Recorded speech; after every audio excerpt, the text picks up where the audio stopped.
But first, White House correspondent Allison Harris is live on the North Lawn tonight. Allison. Marnie, President Biden reaffirmed his commitment to get every American out of Kabul. Tonight, we're hearing new reports of violence against Americans being harassed and beaten by the Taliban, and those are getting the attention of the Secretary of Defense and the Pentagon, calling them deeply concerning.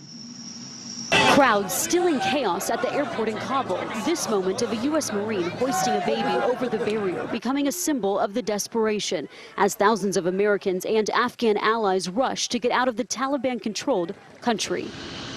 Friday, after a 7-hour-long halt to evacuation flights, the president said planes are back in the air, the U.S. finding new destinations for refugees after the massive U.S. base in Qatar reached capacity.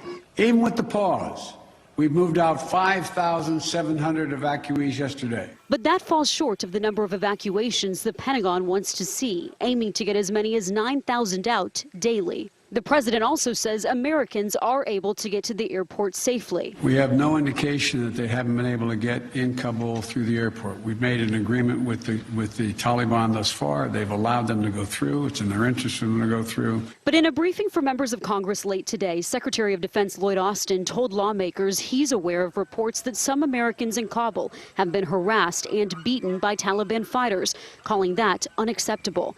The president also left open the possibility of sending U.S. forces on rescue missions to extract Americans and Afghan allies who can't make it out.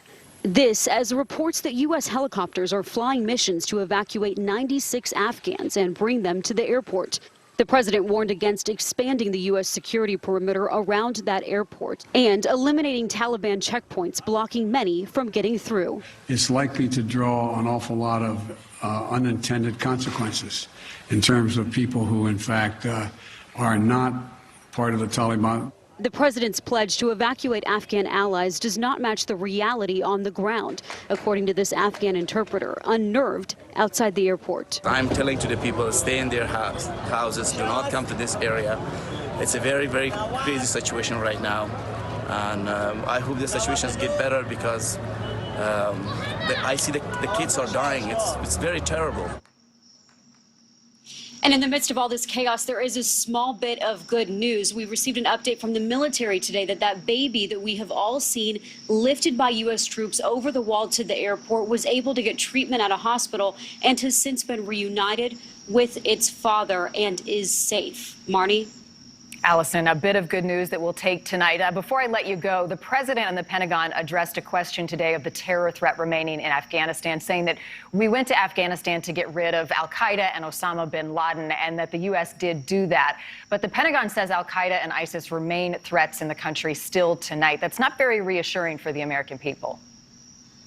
Well, the Pentagon says that al-Qaeda and ISIS remain in the country, but right now they do not have intelligence to believe that that is a threat to the U.S. that has merit as a threat to the U.S. homeland. The president has been making this case as to why the U.S. troops needed to withdraw from Afghanistan, saying that the threat to the U.S. has moved. It's in places like Syria, Iran, China, and Russia. So the Pentagon says they're keeping an eye on the movements of al-Qaeda and ISIS as they can, and especially knowing that Taliban fighters have released thousands of ISIS prisoners from prisons in Kabul and in Afghanistan. So there is great concern that that terror threat could reform in the country, but the Pentagon saying right now there's not a real threat that the U.S. homeland needs to be concerned about.